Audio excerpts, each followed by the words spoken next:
นั่งรถไปตัว10 โมงเหรอ10 โมงเช้า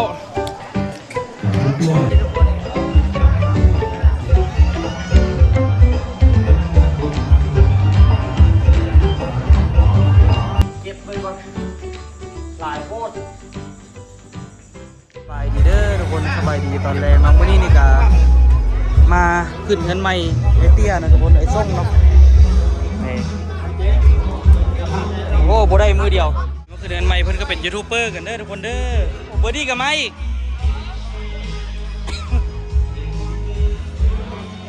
พอดีมาล่ะบ่ได้ถ่ายคลิปถ่ายคาอย่างเลยล่ะลืมถ่ายหากว่าสิมีโอกาสได้มาถ่ายนี่เนาะก็เงินอยู่ใกล้ๆกันนี่แหละอยู่บ้านพลม่วงกันเนาะเมืองเงินเพิ่นงามๆว่ะขึ้นเงินใหม่เงินบักใหญ่ๆเนาะหลังเนาะเพิ่นก็เป็นยูทูบเบอร์คือกันเนาะหากว่ามีโอกาสได้มาลิ้นเงินเพิ่นครั้งแรก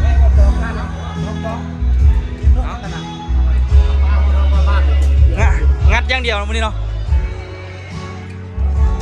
วันนี้พอดีฮะกินข้าวก่อนมันจึงกินอันนี้มันจึงบ่เจ็บท้องบ่เจ็บกระเพาะโอ้เพิ่นสิเปิดงานแล้วบ่แต่ว่างานเพิ่นก็คือว่ากล้องหลายสมควรเนาะเพราะว่าเป็นงานของยูทูบเบอร์นะทุกคนเนาะเพลงก็จะห้องกับที่เป็นเพลงม่งเนาะเพราะว่างานคนม่งเนาะงั้นเป็นเงินคนม่งเด้อเอา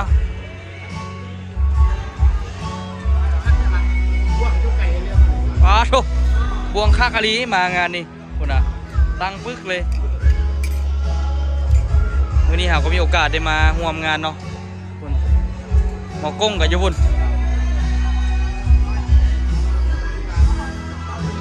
ครูปั๊บเก่าเลยหมอกุ้งครูปั๊บเก่ากินน้ำเราเมื่อนั้นอยู่งานดอง2 คนเพิ่นหา6 แก้ว ใส่เอาได้แล้วก็ได้ อยากกินอันนี้อยากกินยำสลัดลองมึงดูมางานคนวงมียำสลัดตีอยากลองชิมลองเบิ่งอยู่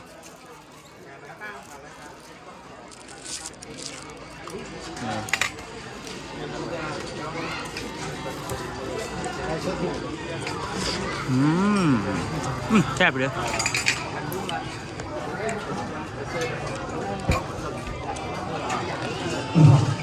พอดีต้นตาลพักนายยางเลยมาน้ำกันมื้อนี้นั่งแม่หมู่อ่ะอยู่ใส่มาไทยบ้านเด้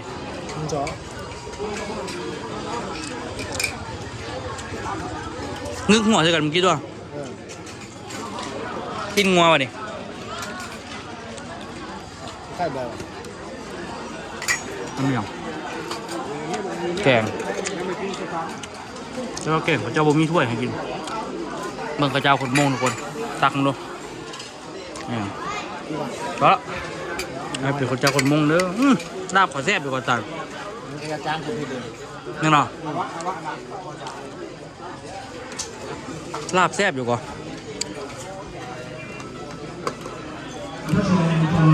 บ่ได้มางานอันนี้โดนละเดี๋ยวกันมางานเถอะแบบมันมีลาบรถ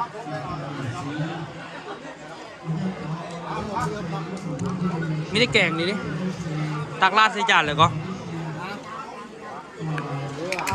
เอามาจังหน่อยเอานิดนึงก่อนผมมืดหน้าตู้นี่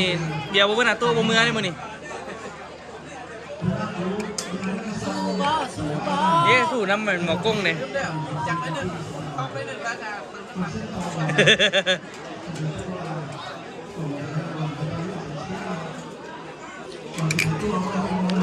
งานไปที่คุณจุ๊บงานของกว้างใช่หรอป่ะมีฮอตฝือเว้ยคำบริมาครับงานนี้คลิปพี่กับมุ้งสิจบบ่เพราะว่าบ่เป็นทินเฮาล่ะคือบ่กล้าปานใดเว้ย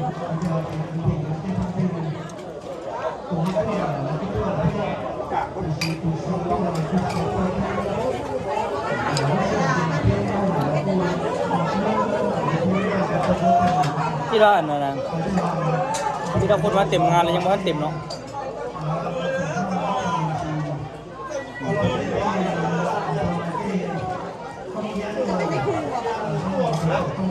ที่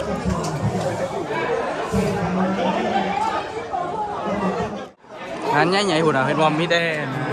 กล้องคนเลยอะไรก็มีแต่กล้องเนาะ เขาก็จะเป็นคนเราคนเดียวคนเรารุมเนาะ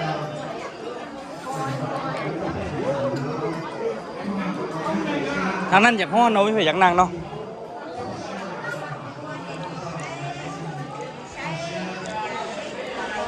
เฟิร์มันก็เป็นตาแซ่บไปด้วยเนาะ60 โล จับใหญ่เดียวพอละ ตัวนี้ไว้ตาม คือกันหัว 60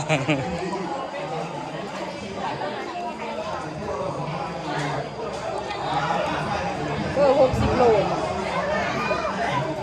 60 โล นี่นะ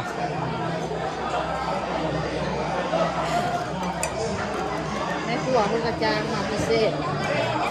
มาตะบ้านน้ำร่วง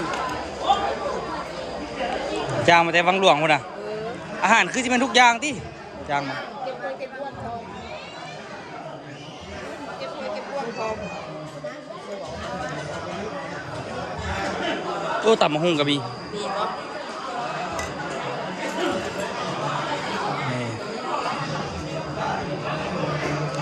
ก๋วยเตี๋ยวเนาะใครอยากกินก็เป็นอาหารที่แบบว่านะเสริมมาสันซะคนที่อยากกิน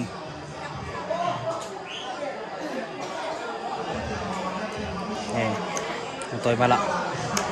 มีเห็ดมีอย่างพร้อมปะโทจับไปในบันหนึ่งออกละ ได้ละโอเคขอบใจอันบ่วงมะเพชรคือเป็นตาย่านนิดนึงเนาะ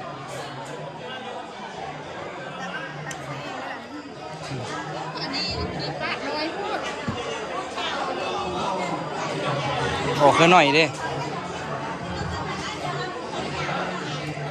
เก่งนะคนลาวนะบ่ต้องซีมกับปรุงได้ น้องสกุลสปีเนาะคนลาวเนี่ยบ่ต้องซีมกับปรุงได้โอเคเดี๋ยวไปลองซีมกันทุกคนรสชาติจะเป็นยังไงเนาะ เผ็ดนี่อากาศมาจากบ้านเราได้ใส่น้ำตาล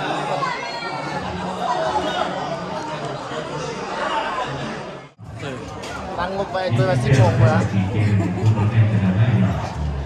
10 โมงเช้า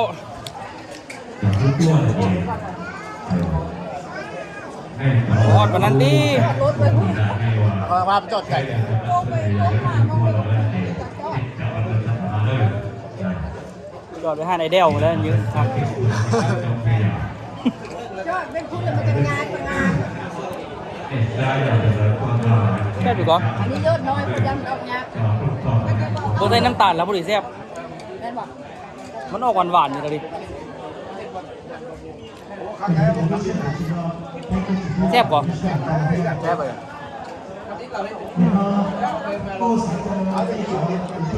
ร้านมันซื้อควายที่ตัวนุ่มนะแล้วเราซื้อควายอ่ะ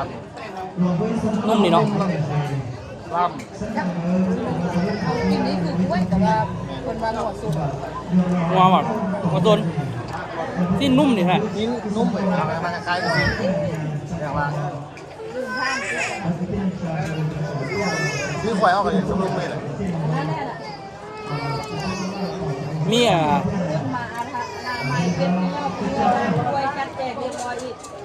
เรียบร้อยเลี้ยงพวกเลี้ยงยางราคาเต็มอนามัย10 บาทการเลิกอันนั้นบริหาร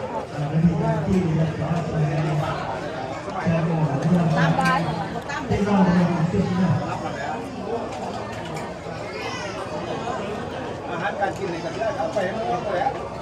เลยเรื่องแซ่บเลยเสียแต่ว่าตอนตื่นมาล่ะพอดีหิวข้าวแล้วกินข้าวจะแบบอิ่ม ผมพอถึง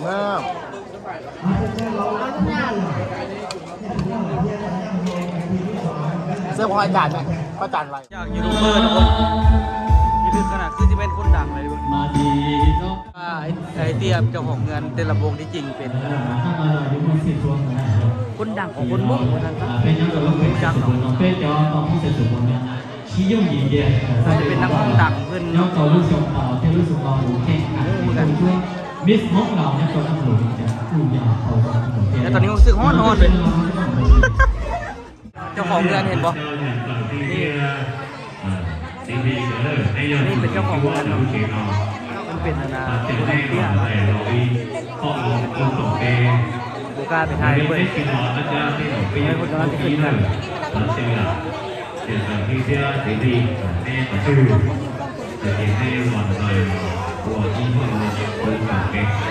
นี่ถูกต้องอย่างนี้ถูกต้อง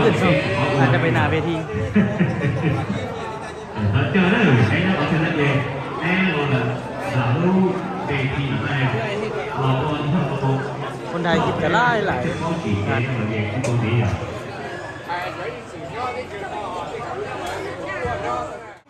เบิ่งไกลๆเอาเนาะอันนี้นี่ก็คือเจ้าของงานเพิ่นเนาะทั้งผัวกับเมียเพิ่นเนาะอันนี้ผัวเมียเพิ่นก็แต่ว่าเบิ่งอยู่ไกลๆทุกคนบ่กล้าเข้าไปถ่ายเพิ่นเนาะอายเขา ขอให้ไปแสงมาแสงได้ร่ำให้รวยเนาะกับเจ้าหน้าที่การบริหาร เปิดลำวงผมบ่เลิกกันเลย จริงของพวกเขาก็เปิดความผิดน้อยนึงก่อน เอาขอเชิญน่ะนะท่านบ่ไล่ไปเป็นเกียรติห้องเพลงกันฟ้อนลำวงรอบแรกได้ไหมยู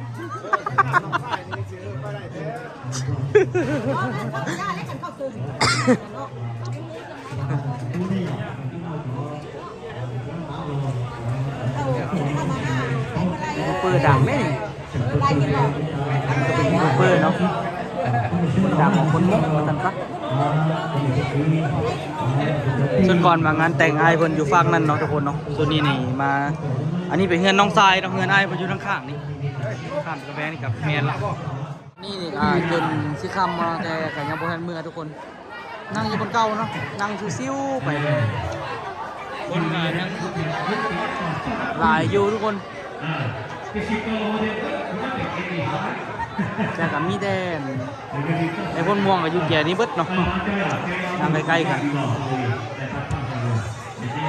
คลิปมื้อนี้คือสิบ่จบหรอกนะจะไปต่อมื้ออื่นมื้อไหร่ทุกคนโดยกับโบก้าเขาไปถ่ายคนนี้เพราะว่าโบแมนกินตัวเองว่าซั่นซะพอฮู้จักผิวเผินเนาะเงินขึ้นเงินใหม่เนาะอ้ายเนาะอ้ายเรามาฮับแขกมาทักทายกันนี่แล้วเนาะบอกว่าให้กินเต็มที่เด้ออย่าเฝ้าเมื่อเด้อว่าให้กินน้ำกันก่อนเนาะเจอตัวบริทายโดยตรงเนาะอันนี้เป็นอ้ายที่ส่งกันน้องอะไรนั่นเพื่อนอ้ายมาเดี๋ยวมากินน้ำเพิ่นเนาะกดกันมายูทูบเบอร์มาอีกนี่ใช่โอ้โหโตเนาะยูทูบเบอร์หลายก็งานดีอันแรกก็อาจจะไม่เห็นเบิร์ดฮะ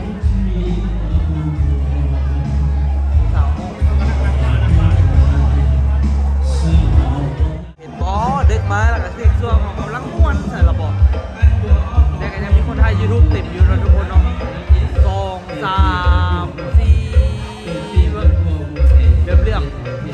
นะกับแม่ด้วยกันโอ้ยทางไหนวะนี่อันนี้กับแม่ด้วยกันเลิกแล้วก็ยังมียูทูบเบอร์ทั้งหลาย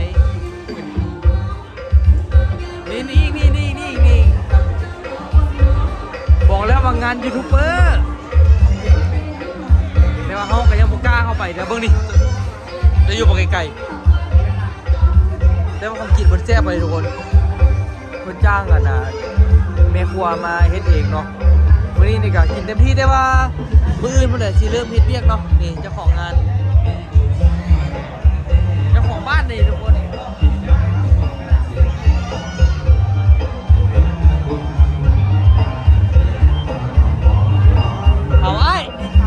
เอายักจอกดิยักจอกกันแม่ยักจอกก่อนนี่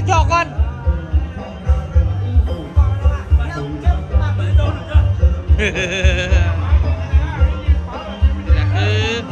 เจ้าของบ้านเนาะ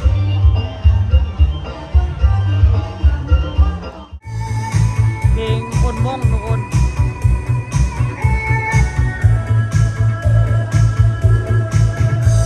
อันนี้มีแต่ผู้สาวม่งเด้อ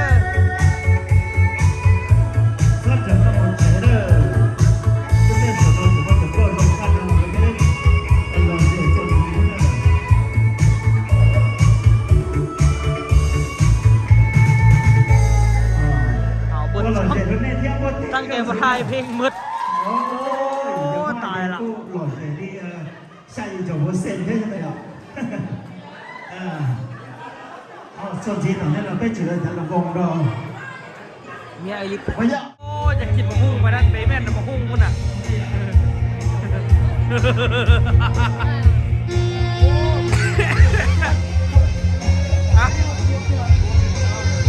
ของแท้ของแท้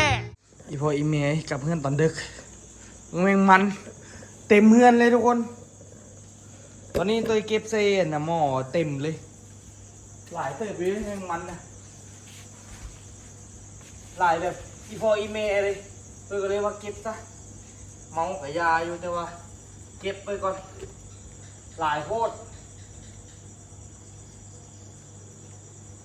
โอ้โหไม่จันสิกลิ่นบ่แมงอันนี้แต่ว่าอยู่บ้านตัวเป็นกลิ่นก่อน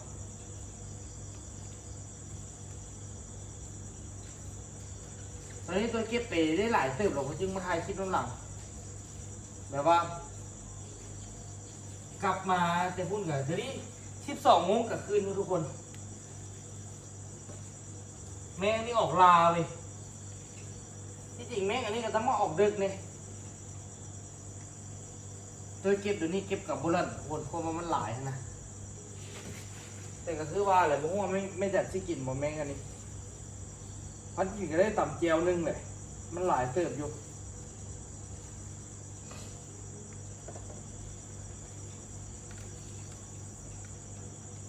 เลยก็เก็บไปก่อนเนาะ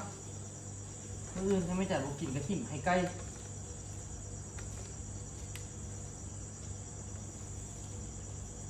แมงมันนี่โมเป็นว่าเนาะขึ้นจากโอ้แท้เนี่ยตอนนี้ขึ้นจากใต้ไฟไหมขึ้นจากใต้ไฟนะกิบแมงไม้เพราะว่านะเอาไฟมาล่อเนาะ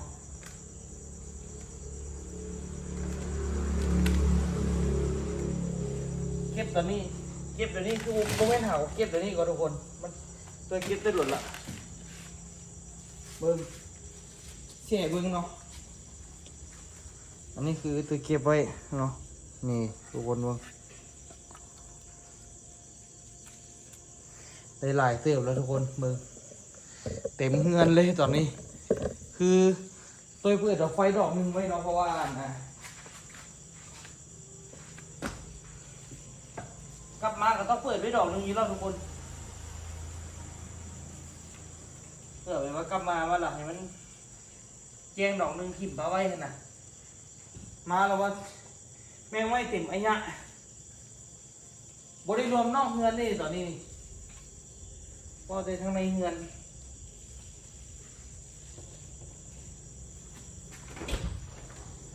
โอ้อีพออีเม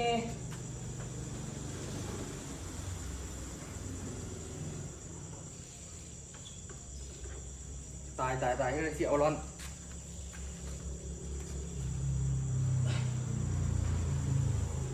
ตัวสีปิดไฟเลยสีนอนดีจังไว้เรือสีเก็บแมงมันดีทุกคนเบิ่งพออีเมปั่นแมงเมาอ๊อดทีโดกระไรเกิน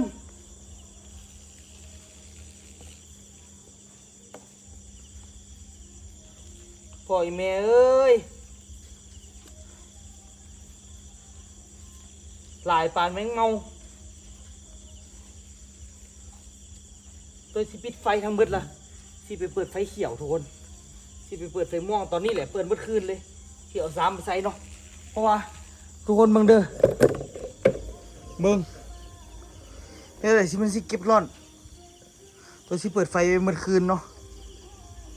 เดี๋ยวสิไปเปิดไฟก่อนป้าถูกเก็บบอลนี่ดีกว่าพุ่นนะมึงพี่ลึก2 โมงครึ่งทุกคนตัวมาเปิดไฟนี่พี่เอาไว้มึงแมงไม้มันมาเต็มละแมงมันน่ะแต่ตัวไม่ได้เปิดแมงไฟล่อเลย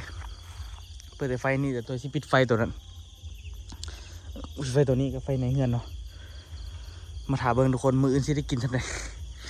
ว่าอยู่หันก็เต็มไอ้เนี้ยเนาะเก็บกับบอลตัวที่ปิดไฟแล้วตัวนั้นเห็นมันบิดมาตกลงตัวนี้ตัวที่บกเก็บละเพราะว่าขี้ข้านเก็บเนาะเด็กก็ดิเนาะ ยังสิ1 โมงกลางคืนละยังสิมาหล่อนเก็บอยู่นี่แต่ว่ามันก็หลายอีหลีเลยหลายให้หลายวะพวกเราปานตัวเพิ่งทุกคนเลยพวกเราโอ้คงมาลายนะอย่าสิปิดไฟกันทุกคนตอนเด็กทุกคนเสาเก็บเนาะเบิ่งแมงไม้ล่นลงไปนะทุกคนตัวเอาถังที่ว่าตัวผสมปูนนี่เอามาทิ่มปะไว้นี่เลยแล้วก็ทิ่มปะไว้มื้อนี้คือสิทิ่มปะไว้เมื่อคืนแหละ4 ชั่วโมงเนาะนี่เปิดดอกไฟนี่อีกใส่อีกเนาะแล้วก็เอาแมงที่ว่ามันอยู่พุ่นโดยบุเรขี้ข้านเก็บนะทุกคนทิ่มมันป้ายแหละมืออื่นที่มาเก็บไปผลงานเนาะมืออื่นจะมาเอาผลงานมันถือว่าสมควรอยู่ก็เนาะเปิดปุ๊บมันมาปั๊บเต็มเลยทุกคนตัวกับมาตอนดึกเนาะมาตอนตี 1แล้วทุกคนมาทิมไว้ละกาลุยทุกคนเนาะเมืองมืออื่นสิได้ทอดแมงอันนี้ร้อยทั้งร้อยได้กินแน่นอนมึงมันมาตอมนะมาตอมดอกไฟทุกคนนี่มันบอลแล้วมันก็ล้นลงมานี่เห็นดอล้นลงมาเรื่อยๆเดี๋ยวตัวซีซันให้เบิ่งเด้อเดี๋ยวตัวซีซันให้เบิ่งเด้อ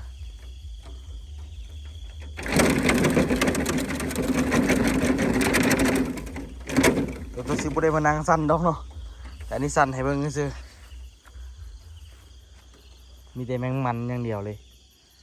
ทิมไว้เนาะมืออื่นยังมาเก็บผลงาน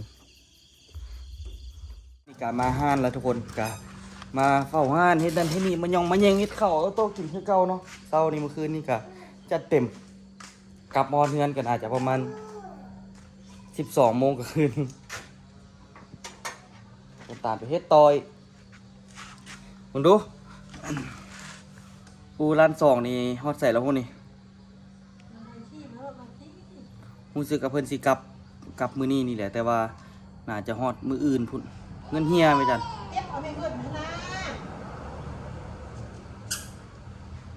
แต่วิดีโอคอลเรามึงเนาะเห็นเบิ่งเม่นบอกไว้เมื่อกี้บอกกับเจ้าว่าเปียกหวยเนาะมื้อนี้ว่าสิลงเฮ็ดอันนั้นอยู่ทุกคนนะขี้ไล่กะเฮ็ดแบบไว้เนาะให้มันได้ระดับดีๆเนาะเฮ็ดอูร้าน2เอาไปเลย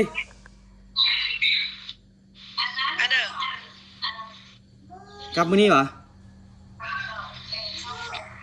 เข้าไปในเมืองเก็บเครื่องเชื่อนไปซื้อเอาปีรถตอนแรกก็ขึ้นรถนอนมาอัตโต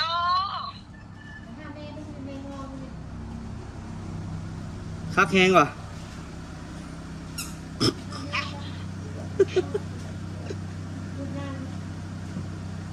คักแฮงว่ะบ่พวกคำเจ้าเฮ็ดอย่างเมื่อกี้ เก็บทรง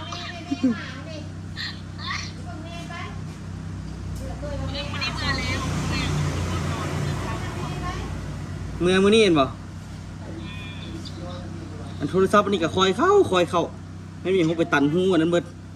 ตันหูลำโพงบ่ได้ยินอย่างเลยสิเด้เดี๋ยวเอาอย่างมาเกาะอันลำโพงละ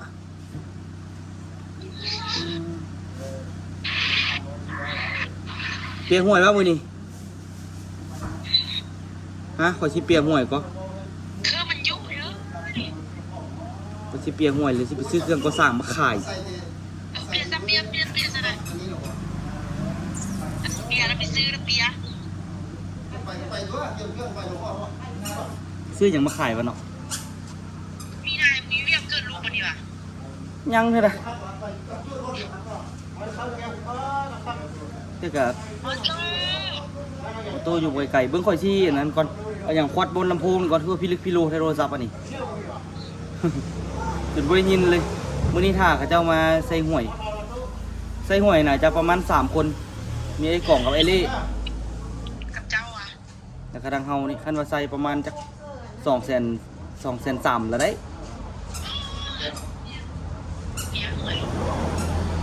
น้ำบ่ใส่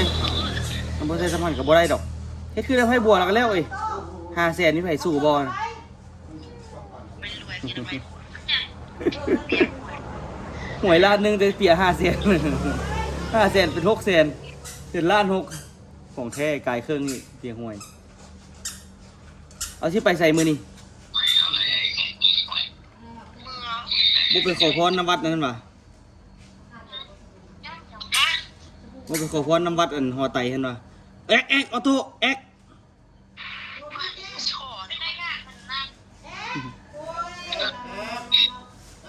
กับโบเอ็กเนาะเบิ้ลนึงก่อนคอดลำโพงเบิ้ลนึงก่อนเนาะเอาไม่ใช่ลมน้ำแม่อยู่บ่ทันละออโต้น่ะออโต้ไปจินออโต้กินข้าวแล้วหวะโต้กินข้าวแล้วหวะบ่จะขึ้นมาแล้วได้ป่ะเดี๋ยวเอาขึ้นก็ขึ้นเอาก็ได้เอา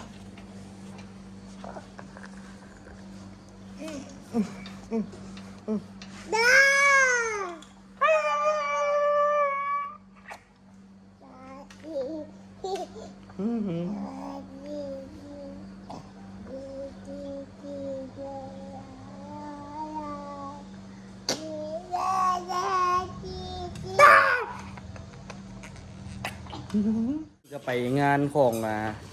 ไอเตียไอส่งมานะทุกคนเนาะเพื่อนกะเป็นยูทูบเบอร์ที่ว่ามีชื่อเสียงของวงการของคนมุ่งเลยทุกคนที่เขาเจ้ามาก็ได้เขาเจ้ามาก็ถือว่าสองไอ้น้องเขาเจ้านี่ดังว่าซั่นซะแล้วก็ฮู้จักกับอู้ดอกเนาะตัวก็ฮู้จักเขาเจ้าคิวเพิ่นก็อาจจะฮู้จักตอนเขาเจ้ามาซื้อเครื่องซื้อของหันเล็กๆน้อยๆเนาะบ่ได้สนิทสนมหยังปานใดเนาะแต่ว่าอ้ายแล้วหัน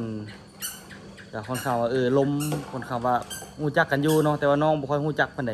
ก็เลยว่าเมื่อวานนี้บ่กล้าไปแบบไปย่างขอถ่ายคลิปหยังนำเขาเจ้าเนาะก็เลยแบบถ่ายเล็กๆน้อยๆไปเก็บบรรยากาศให้ทุกคนมาเบิ่งนำกันเนาะแล้วก็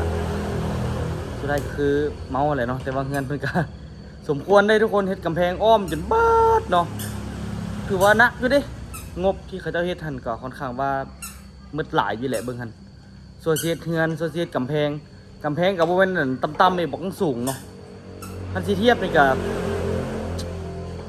โอ้สูงเติบเลยเพราะว่าทางข้างมันเป็นห้วยทุกคนทางข้างมันเป็นห้วยมันเลยแบบค่อนข้างว่าสูงส่วนเขาเจ้าสิถมดินส่วนเขาเจ้าสิปรับดินส่วนสิเฮ็ดมอดเฮือนคันนั้นหั่นน่ะบ่แม่นธรรมดาเด้หั่นเฮ็ดเฮือนหั่นน่ะสองไอ้น้องเขาเจ้าค่อนข้างเก่งนะทุกคนหาเงินเก่งเลยแล้วก็โอ้แต่ละคนก็มีลูกมีเมียมันทุกคนก็อ้ายแล้วก็แต่งงานใหม่หาก็แต่งงานสิก่อนนี่ก็ได้ไปร่วมงานเพิ่นอยู่เนาะสุดนี้นี่ก็ไปร่วมงานขึ้นเฮือนใหม่เพิ่นอีกเพราะว่าอูคำบ่อยู่เนาะอูคำกับบ่อยู่นี่ก็เลยได้ไปเล็กๆน้อยๆน้ำเขาแล้วก็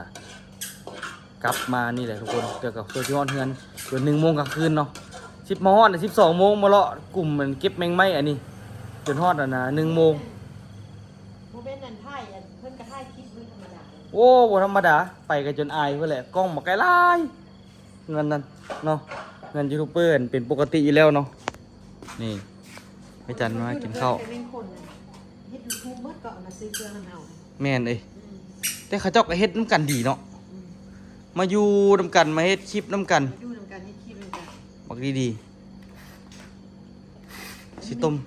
เดี๋ยวสิต้มโจ๊กกินก่อนมื้อนี้อันนี้มันข้าวลูกเอามาอันยังว่าจะดีกว่าไก่น้อยเลยคั้นมันดีๆเลยอันนี้เดี๋ยวไก่น้อยก่อนไก่น้อยท่านช่วยมาแล้วก็อยากไปติดกันเป็นน้ำไก่น้อยกับเขาเก่าติบ่เขาก็ว่าไม่ซะบ่มันคือเป็นอันนั้นซะเนาะเอาอันนั้นมาไปเอาตั้งมานั่งกินข้าวไปมีตู้ป้อนข้าวนะเอาตั้งเนื้อเอาตั้งมานั่งกินข้าวนะแค่มาตั้งลูกน่ะเอาตั้งลูกนะเป็นข้าวมื้อนี้เปียห่วยเนาะเราดีเซอร์เธอเด้อระดับช่องแซ่ดมีหนังกองเงินไว้ละกล่องบ่ทันอยากเอาดิเอาอ่ะบ่ว่าอยากได้รถไถมื้อนี้สิเปียเอาซะเอาซื้อแล้วนี่เฮ้ยต้นตาลเปียก่อนเด้อฮะไม่ได้ก็สู้เขาตัวลองเบิ่งไทยซิมซัมที่ใส่แหละไอ้เล่เราใส่ไหนเล่ก่อนนี่บูบูเลยแม่บริยูเราให้ใส่ให้ไหนเล่นะแต่เล่ก็ใส่บ่หลายเฮงดอกแต่เราก็คือสิอยากได้เนาะเห็นแล้วเปียกตลอดได้ทุกคนเดี๋ยวกินข้าวกินน้ำแล้วเปียกห่วยแล้วก็ ลงลุยเฮ็ดเวียกมื้อนี้หลายมื้อแล้วบ่ได้เฮ็ดเป็นไหนไว้เจอกันคลิปหน้าทุกคนเด้อต่อยาวมาฮอดมื้อนี้เพราะว่ามันบ่แล้วเนาะ บ้านเฮาโตแดง โตโตไปใส่เมื่อวานนี่นะ โตไปเล่นน้ำตุ๊กคุณ ยายสิว่าเห็นไหมตู้ส่งเสียงเอาโต้ห้องใส่อยู่บางคนตาจะเป็นเงา